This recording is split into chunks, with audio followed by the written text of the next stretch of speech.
Hello guys, welcome back to my channel simplified study official. तो guys, आज की video में हम करने वाले हैं बीकॉम फोर्थ सेम की कॉस्ट मैनेजमेंट की बुक से chapter and topic value chain analysis. तो गाइस, आज की वीडियो में हम देखेंगे क्या क्या इसके इंपॉर्टेंट क्वेश्चंस है, किस तरीके से फ्रेम होके आते हैं, वो देखेंगे आज की वीडियो को। तो वीडियो को अंत तक ज़रूर वॉच करियो। एंड अगर गाइस आप चैनल पे न्यू हैं तो चैनल को सब्सक्राइब कर दो एंड इस वीडियो को लाइक कर दो एंड अपने फ्रेंड्स तक इसे शेयर ज़रूर कर देना। तो guys, without wasting our time let's start the video. तो गाइस, सबसे पहले जो आपका थ्योरी का क्वेश्चन बनता है वो बनता है डिफाइन वैल्यू चेन एनालिसिस। ये 5 मार्क्स में पूछा जा सकता है, 2013 में ये आया भी हुआ है। एंड बनता है right A short note on value chain analysis. तो सबसे पहले हम बताएंगे कि वैल्यू चेन एनालिसिस क्या है, क्या होता है।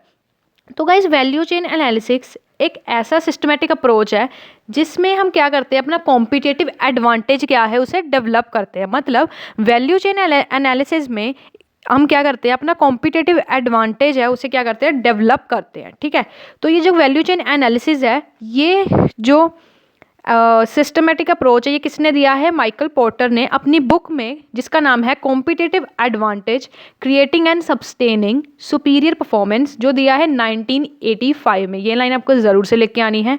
और मतलब वैल्यू चेन एनालिसिस में क्या करते हैं, हम ऐसे एक्टिविटीज़ को चूज़ करते हैं या परफॉर्म करते हैं, कंपनी उस चीज़ों को परफॉर्म करती है डिफरेंट एक्टिविटीज़ हो, जिससे हमारा जो प्रोडक्ट इस तरीके से डिज़ाइन, प्रोड्यूस और मार्केट में जाए जिससे जो हमारा कॉम्पिटिटिव एडवांटेज है वो ज़्यादा हो। मतलब उसमें हम फीचर्स ज़्यादा ऐड कर सकते हैं, जिससे अगर कंपटीशन में हमारी 2 कंपनीज़ हैं, उन्हें छोड़ के जो प्रोडक्ट हमारा कस्टमर हमारा ही बाय करे। मतलब मान लो 3 कंपनी है, वो तीनों सॉप बना रही है, हम भी, हमारी कंपनी भी सॉप बना रही है, हम कुछ उसमें एक्स्ट्रा फीचर ऐड कर दें, उसका प्राइस कम कर दें या कुछ इस तरीके से करें जिससे वो उन दोनों कंपनियों को छोड़ के हमारा प्रोडक्ट को क्या करे, बाय करे, हमें क्या मिले, कॉम्पिटिटिव एडवांटेज मिले मार्केट में। राइट। सो गाइस, आगे बढ़ते हैं।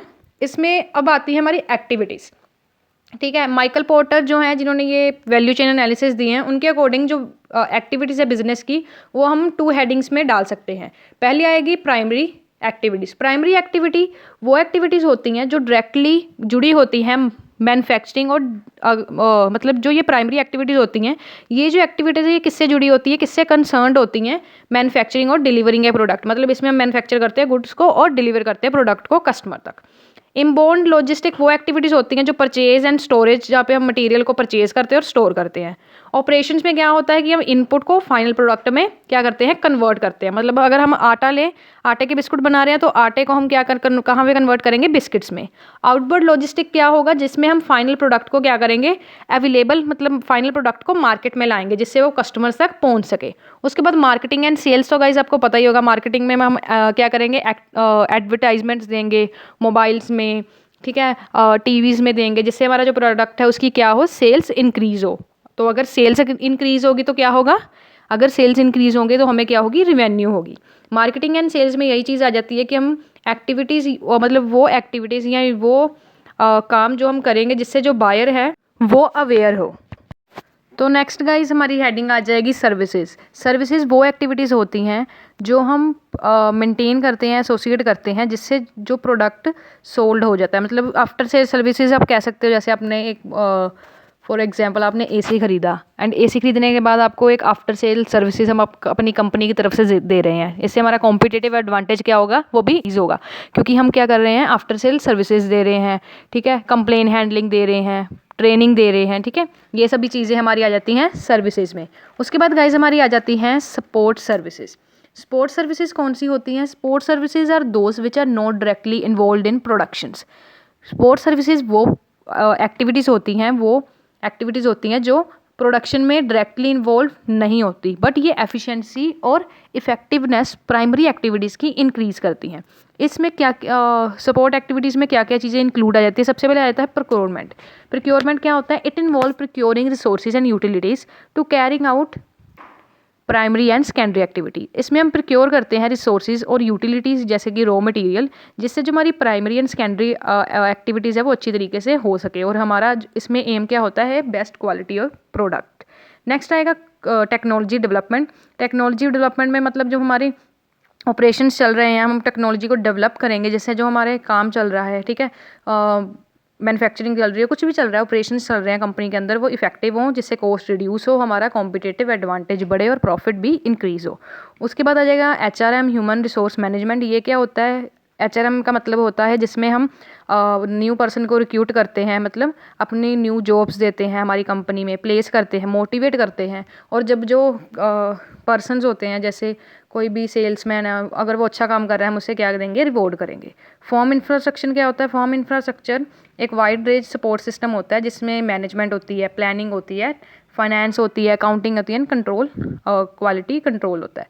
तो माइकल पोर्टर का वैल्यू चेन एनालिसिस कुछ इस तरीके से डायग्राम के रूप में आप देख सकते हो। सबसे पहले आपका इंफ्रास्ट्रक्चर आ जाएगा, फिर HRM, technology development and procurement. उसके बाद हमने सबसे पहले ऊपर पढ़ी थी प्राइमरी एक्टिविटीज़ में inbound logistic, operations and services etcetera. ठीक है, ये चीज़ें हमारी आ जाती हैं। नेक्स्ट गाइज हम करते हैं, नेक्स्ट आपका जो इंपॉर्टेंट क्वेश्चन बनता है वो बनता है what is value chain analysis, what are the steps in value chain analysis. ये आपका 2009 में क्वेश्चन आया हुआ है। ठीक है, एंड 2009 में गाइस आपका ये क्वेश्चन है जो वो आया हुआ है। नेक्स्ट आपका एक और क्वेश्चन आया हुआ है, वो आपका 2011 में भी क्वेश्चन आया हुआ है। तो इस क्वेश्चन को कैसे अटेम्प्ट करना है? सबसे पहले आपको मीनिंग लिखना है वैल्यू चेन एनालिसिस का, जो मैंने आपको फर्स्ट क्वेश्चन में करवाया था। तो कि हमने वैल्यू चेन एनालिसिस में मेन हमारा कि हमने क्या लेना होता है? कॉम्पिटिटिव एडवांटेज लेना होता है। ठीक है, उसके बाद गाइस आपको क्या बताने हैं? स्टेप्स बताने हैं। तो पहला स्टेप क्या होता है? Identify the firm value chain activity. सबसे पहले जो फर्म के अंदर, कंपनी की फर्म के अंदर कौन कौन सी एक्टिविटीज़ चल रही हैं, वैल्यू चेन एक्टिविटीज़ चल रही हैं, उसे हम आइडेंटिफाई करेंगे। सेकंड आ जाएगा असाइन कॉस्ट। फिर हम क्या करेंगे? कॉस्ट असाइन करेंगे, revenue and asset to each value creating activities. मतलब जो जो एक्टिविटीज़ कंपनी के प्रोडक्ट में वैल्यू क्या कर सकती हैं? ऐड कर सकती हैं, उनमें हम क्या करेंगे? कॉस्ट असाइन कर देंगे कि हाँ, इस एक्टिविटी में हमारी इतनी कॉस्ट आनी चाहिए, इतनी कॉस्ट आनी चाहिए। ठीक है, इतनी रेवेन्यू होगी, मतलब एकदम हम एस्टिमेट सा बना लेंगे। उसके बाद थर्ड स्टेप गाइज इसमें आ जाएगा identify the cost driver regulating each value activities. Cost drivers क्या होता है? जिसकी वजह से जो हमारी कॉस्ट है वो कम या ज़्यादा होती है। ये डिमांड हो सकती है, ठीक है, डिमांड एंड सप्लाई हो सकती है, रॉ मटेरियल का रेट ज़्यादा हो सकता है, कम हो सकता है, ये हमारा होता है कॉस्ट ड्राइवर। ठीक है, उसके बाद हमें कॉस्ट ड्राइवर को इवैल्यूएट करना है कि किस किस कॉस्ट ड्राइवर से हमारी जो कॉस्ट है वो कम या ज़्यादा हो सकती है। उसके बाद हमारा आ जाएगा guys establish linkage between various value chain activities. उसके बाद हमें क्या करना है? लिंकेज बनाना है, मतलब सभी को लिंक करना है जो एक्टिविटीज़ है हमारी वैल्यू चेन एक्टिविटीज़। और उसके बाद फिफ्थ हमारा स्टेप आ जाएगा identify current activities where a business appear to be a competitive disadvantage. उसके बाद जो हमारी करंट एक्टिविटीज़ चल रही हैं, जो एक्टिविटीज़ नहीं होनी चाहिए थी, मतलब वो काम हमारी कंपनी में हो रहे हैं जिससे जो हमारा कॉम्पिटिटिव डिसएडवांटेज हो सकता है, वो हम क्या करेंगे? उसे कम करने की कोशिश करेंगे। सिक्स्थ स्टेप हमारा क्या आ जाएगा? हम एक स्ट्रैटेजी बनाएंगे, न्यू स्ट्रैटेजी बनाएंगे। ये हमारी कॉस्ट ड्राइवर को कंट्रोल करने की हो सकती है, कुछ रिकन्स्ट्रक्शन हो सकती है जिससे हमारी वैल्यू चेन एनालिसिस बढ़ सके। ठीक है, सेवन्थ स्टेप आ जाएगा, second last step, identify the customer value chains. Customer की क्या नीड है, ठीक है, वो क्या चाहता है, मतलब कस्टमर को हम समझेंगे सबसे पहले उसकी क्या क्या नीड्स है। एट्थ आ जाएगा evaluating strategy for enhancing customer value. Customer की वैल्यू बढ़ाने के लिए, ठीक है, हमारे प्रोडक्ट की वैल्यू बढ़ाने के लिए कस्टमर तक हमें एक स्ट्रैटेजी बनानी होगी। बढ़िया से बढ़िया स्ट्रैटेजी बनाएंगे तभी जो पर्सन है, एक कस्टमर है, वो हमारा प्रोडक्ट क्या करेगा? बाय करेगा। तो गाइज़ ये तो आगे हमारे स्टेप्स। एंड लास्ट क्वेश्चन क्या बनता है गाइज़, वो भी देख लेते हैं। तो गाइज़ लास्ट क्वेश्चन जो इस चैप्टर, इस टॉपिक में बनता है, वो हमारा आ जाता है briefly explain the limitation of value chain analysis. इस वीडियो में या इस टॉपिक में हमने अभी तक क्या चीज़ें पढ़ी हैं? हमने ये पढ़ा है कि क्या क्या वैल्यू चेन एनालिसिस क्या होता है, ठीक है, उसमें कौन कौन सी एक्टिविटीज़ आ जाती हैं, स्टेप्स पढ़े हमने इसके। अब हम गाइस इसमें पढ़ने वाले हैं जो इंपॉर्टेंट क्वेश्चन बनता है, ये लास्ट क्वेश्चन बनता है इस चैप्टर में से, वो हमारा बनता है limitations of value chain analysis. तो गाइस देखते हैं one by one value chain analysis के लिमिटेशंस। तो गाइस सबसे पहला वैल्यू चेन एनालिसिस आएगा, it is not extract science. मतलब इसमें एक्सट्रैक्ट साइंस नहीं, मतलब इसमें प्रॉपर्टीज़ जो होती हैं, साइंस क्या होती है इसमें, ये एग्जैक्ट साइंस नहीं है। ठीक है, सबसे पहले ये आ जाएगा क्योंकि इसमें इतनी नॉलेज या इतनी प्रॉपर्टीज़ जो प्रॉपर होती हैं वो इतनी नहीं लगती हैं। ठीक है, इसमें हमने खुद कुछ ना कुछ एज्यूम करना पड़ता है या हमें क्या करना पड़ता है, प्लान को सेट करना पड़ता है। ठीक है, मतलब ये एग्जैक्ट साइंस नहीं है। It is not easy to implement value chain analysis in an organization due to lack of awareness of new this concept। ये easy नहीं है कि हम क्या करें, इस value chain analysis को क्या कर सकें, implement कर सकें एक कंपनी में, इसे यूज़ कर सकें, क्योंकि बिकॉज इसकी जो value chain analysis की जो ये कॉन्सेप्ट है, ये न्यू कॉन्सेप्ट है और इसकी अवेयरनेस जो है मतलब बिज़नेस में वो क्या है, कम है। इसलिए इसको इम्प्लीमेंट करना, वैल्यू चेन एनालिसिस को इम्प्लीमेंट करना, ये क्या है, थोड़ा टफ है, मुश्किल है। थर्ड गाइस इसका लिमिटेशन आ जाएगा, it require cooperation of all managers involve in value chain process. So guys इसमें जो मैनेजर्स हैं कंपनी के, सभी का क्या होना चाहिए, कोऑपरेशन होना चाहिए, तालमेल होना चाहिए, तभी जो ये वैल्यू चेन एनालिसिस है वो क्या होगा, अच्छी तरीके से इंप्लीमेंट होगा और इससे हमें बेनिफिट भी मिलेगा। बट अगर वो अदरवाइज़ यहाँ पे कोऑपरेशन नहीं होता है, ठीक है, कोऑर्डिनेशन या कोऑपरेशन नहीं करते हैं, या तालमेल नहीं बैठता या कोऑपरेशन नहीं होता, तो जो मैनेजर्स हैं अगर उनके बीच कोऑपरेशन नहीं होगा तो ये जो इसका रिजल्ट है वो मिसलीडिंग आएगा, जो हमें नहीं चाहिए, मतलब गलत रिजल्ट इसका निकल के आएगा। Value chain analysis based on one period financial data में alter the implication of value chain analysis in future period. जो वैल्यू चेन एनालिसिस है ये एक पीरियड के फाइनेंशियल डाटा पे हम इम्प्लीमेंट करते हैं, बट अगर हो सकता है फ्यूचर पीरियड में हमारा ये काम ना आए या फिर ये गलत रिजल्ट हमें दे। मतलब हम चाहते हैं ना कि हमारी वैल्यू, जो कंपनी की वैल्यू है, प्रोडक्ट की वैल्यू, वो ज़्यादा इंक्रीज़ हो, कॉम्पिटिटिव एडवांटेज मिले, बट अगर हम इसे अच्छी तरीके से नहीं यूज़ करेंगे, मतलब हम पिछले डाटा के अकॉर्डिंग इसे बना लेते हैं बट फ्यूचर के डाटा कुछ अलग आता है, उससे हमें क्या होगी, प्रॉब्लम हो सकती है और हमारा जो रिजल्ट्स है वो भी क्या हो सकते हैं, गलत आ सकते हैं। मतलब जो हमारी कॉम्पिटिटिव एडवांटेज की जगह वो क्या बन सकता है, डिसएडवांटेज बन सकता है।